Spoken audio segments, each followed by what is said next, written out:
Uf, jonga tegdi. Bitta makiyaj qilish uchun shuncha narsa birinchi surtishim kerak. To'xta, nima? Sen hali ham shuncha narsani qilib keyin makiyajingni qilyapsanmi? Sen nima ishlatasan?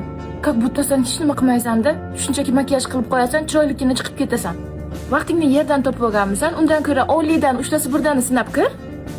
Lekin bizning ob-havomizga to'g'ri kelmaydi-da. Bu ayni Koreyaning mahsuloti teng bo'li. Koreys qizchalar ishlatsa agar, menimcha yaxshiroq tushsa kerak ularga. Bu ham siviritka tonik, ham baza pod makiyaj, hamda esa namlantirib, oqartirib beradigan vosita.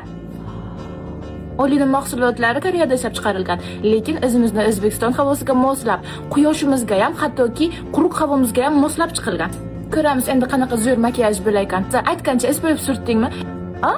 SPFni hattoki uyga o'tirgan vaqtingda ham surtishing kerak, faqatgina ko'chaga emas. Endi esa ustidan kushon bilan konsiler qilib ko'r, shunaqa chiroyli bo'lib ketasan.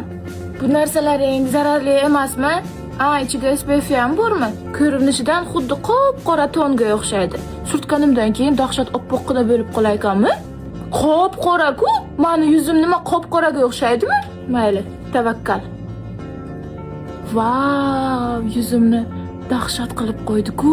Bu tarafimni qarang. Sen nima ishlatishni bilasan? Buni menga ber. Ishingga borib kelganingdan keyin nima qilmoqchisan? Ishga borsan endi hamma so'raydi, qayerdan olding, qayerga olding deb. Men umuman makiyajimni o'chirmayman. Ekonomku nabarot, kelaman, uxlayman, ertalab yana turib ketaman. Shunchaki kirib uxlamasang kerak. Lekin nimaga buncha hamma joyimga bunaqa ugurlar chiqadi, o'zim ham hayronman. Hattoki dahshat charchab kelgan bo'lsang ham shunchaki yuzingni penka bilan yuvib, ustidan siviritka va namlantiradigan krem surtib keyin uxlasang, ertalab sendan chiroyli odam bo'lmaydi. Ne благодари.